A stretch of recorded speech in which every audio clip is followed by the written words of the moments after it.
நான் இருந்த நிலைமைக்கு யாராச்சும் வந்து எனக்கு பிபி செக் பண்ணியிருந்தாங்கன்னா அந்த பிபி மிஷினே வந்து தெரிச்சிருக்கும். அந்த அளவுக்கு அவ்வளோ டென்ஷன் ப்ரெஷர் எல்லாம் வந்து ஏறி போச்சு எனக்கு. முன்னாடி நாள் அதிராம்பட்டினம் வென்யூ செட்டப்காக போனேன். அப்போ வந்து மழை பெய்ய ஆரம்பிச்சு. அப்போ கரண்ட் கட் ஆச்சு. திருப்பி வீட்டுக்கு ரிட்டர்ன் வந்து பார்த்தா கரண்ட்டே இல்லை. இந்த சாரீ ப்ளீபீட் வந்து மதியமே பண்ணி வச்சிட்டேன். அதிராம்பட்டினம் போனாலும் அவங்க நைட்டு தான் வந்து இந்த சாரீ வந்து வாங்கிட்டு போனாங்களே. நெக்ஸ்ட் டே உள்ள கேக் ஆர்டர்ஸ்க்கு ஸ்பாஞ்சு கிஞ்சி எதுவுமே வந்து நான் ரெடி பண்ணவே இல்லை.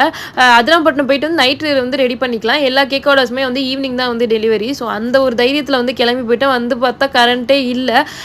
மார்னிங் வேறு திருச்சி வேறு போக வேண்டியது இருந்துச்சா. கரண்ட் இல்லாதனால வேகமாக ஒரு 4 மணிக்கெலாம் எந்திரிச்சு திருச்சி வந்து கிளம்பிட்டோம். 10 மணிக்கெலாம் பட்டுக்கோட்டைக்கு ரிட்டன் வர பிளானில் தான் வந்து காலைல கிளம்பி போனேன். வரப்போ கரண்ட்லாம் வந்திருக்கும் அப்படின்னு ஜாலியாக போகிற வழியில் வந்து பிஸ்கெட்டு காஃபி வடை கிடை எல்லாம் தின்னுட்டு நல்லா ஜாலியாக தான் வந்து போனேன்னு. போயிட்டு திருப்பி பட்டுக்கோட்டைக்கு வந்தால் 10:30க்கு தான் வந்தோமே. வந்து பார்த்தா கரண்ட்டே வரவே இல்லை. எனக்கு ஒன்றுமே புரியவே இல்லை. என்னடா இவ்வளோ நேரம் கரண்ட் வரல.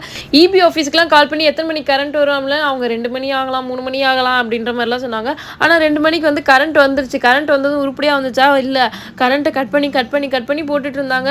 அப்புறம் டிசைட் பண்ணிட்டேன், கஸ்டமர் கேட்ட டைமுக்கு வந்து நம்மளால கேக் வந்து ஆன் டைமில் கொடுக்க முடியாதுன்னு சொல்லிட்டு கஸ்டமர் கால் பண்ணி இந்த மாதிரி வந்து நேற்று நைட்லேருந்து கரண்ட் இல்லை, கேக் கொடுக்க வந்து கொஞ்சம் லேட் ஆகும் அப்படின்ற மாதிரி சொன்னேன். அவங்களும் சரி ஓகே பரவாயில்ல அப்படின்னு சொல்லிட்டாங்க. நல்லவேளை கஸ்டமரும் வந்து அண்டர்ஸ்டாண்ட் பண்ணிக்கிட்டாங்க. அவங்க ஓகேன்னு சொன்னோன்னு நானும் கொஞ்சம் கூல்டவுன் ஆகிட்டேன். அப்புறமாட்டி கரண்ட் போயவும் வரவுமா தான் இருந்துச்சு. எப்படியோ வந்து கேக் வந்து கம்ப்ளீட் பண்ணி கொடுத்துட்டேன். ஆனால் கஸ்டமர் கேட்ட டைமில் இருந்து 1 மணி நேரம் 1.5 மணி நேரம் தள்ளி தான் வந்து கேக் ஆர்டர்ஸ்லாம் வந்து கொடுத்தேனே நான். இவ்வளோ இயர்ஸாக வந்து கேட்குறேன். பட் எனக்கு வந்து இந்த மாதிரி சுச்சுவேஷன் வந்து ஹேண்டில் பண்ணதே இல்லை நான்.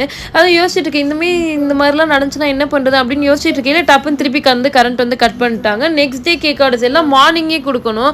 அந்த கேக் ஆர்டர்ஸ்லாம் எப்படி முடிச்சேன்னு சொல்லிட்டு நெக்ஸ்ட் ஷாட்ல பார்க்கலாம். பாய்.